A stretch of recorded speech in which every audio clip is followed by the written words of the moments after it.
I need you to hear this, for what I'm about to tell you may challenge the way you think about freedom and control. In a world where we're constantly encouraged to pursue our desires and indulge in every whim, it's easy to forget that true liberation often lies in the opposite direction. You see, the idea of discipline has gotten a bad rap. It's often associated with restriction, with limitation, with a kind of Spartan austerity that's uncomfortable to consider. But what if I told you that discipline, when approached with a certain mindset, can be a profoundly liberating force in your life? Let's take a step back and examine this concept more closely. The ancient Stoics, for example, were masters of discipline. They believed that by imposing certain restraints on oneself, one could actually gain more freedom.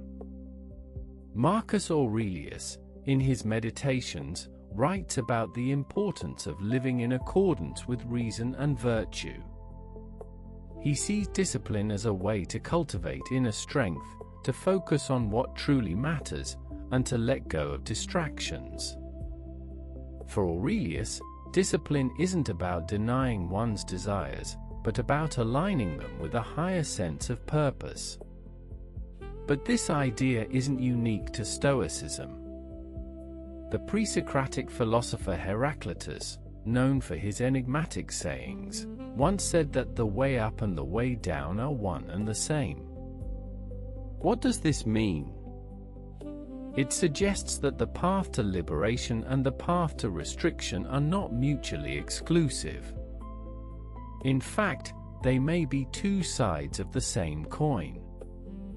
Consider the concept of ascesis, a term used by ancient Greek philosophers to describe the practice of rigorous self-discipline. This wasn't just about physical endurance, but about training the mind and spirit to focus on what truly matters. Now, I want you to pause for a moment and reflect on your own life. Have you ever found yourself feeling overwhelmed by your own desires, like you're being pulled in a million different directions? Has this ever happened to you? Perhaps you felt like you're stuck in a rut, unable to make progress towards your goals because you're too busy indulging in fleeting pleasures. This is where discipline comes in, not as a form of punishment, but as a way to create space for what's truly important. The Epicureans, often misunderstood as mere hedonists, actually advocated for a disciplined approach to pleasure. They believed that by living modestly and focusing on simple pleasures, one could achieve a kind of tranquility that's hard to find in our modern world of excess.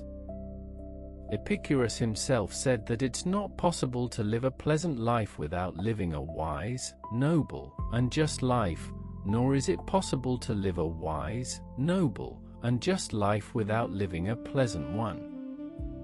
This isn't about depriving oneself of pleasure, but about cultivating a deeper sense of satisfaction that comes from living in accordance with reason and virtue. As you consider this idea, ask yourself, what are the things that truly bring me joy and fulfillment? Are they the same things that I'm spending most of my time and energy on? Mark this moment, because it's easy to get caught up in the cycle of desire and distraction. But what if you could break free from that cycle, just for a moment? What if you could experience the world with a sense of clarity and purpose that's unencumbered by the constant din of desire? This is where it gets interesting.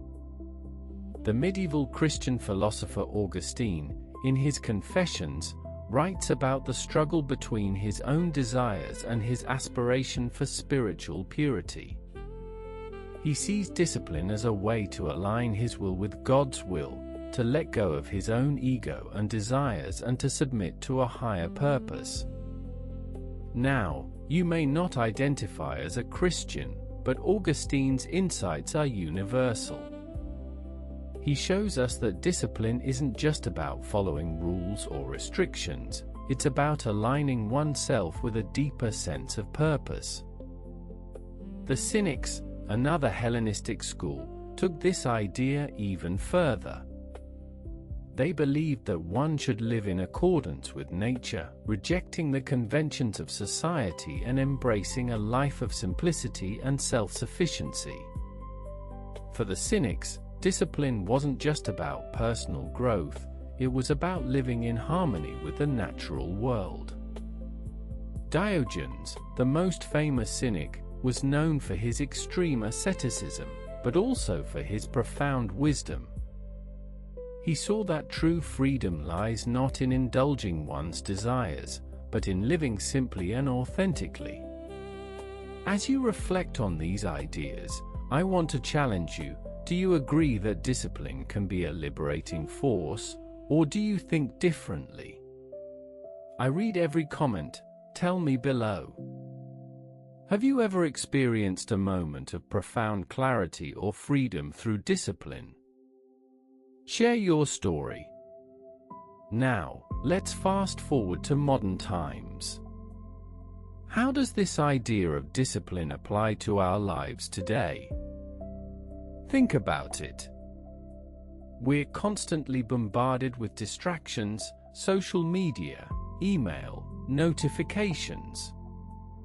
We're encouraged to multitask, to juggle a million different responsibilities. But what's the cost of this constant distraction? We're losing our ability to focus, to concentrate, to think deeply. We're losing our sense of purpose.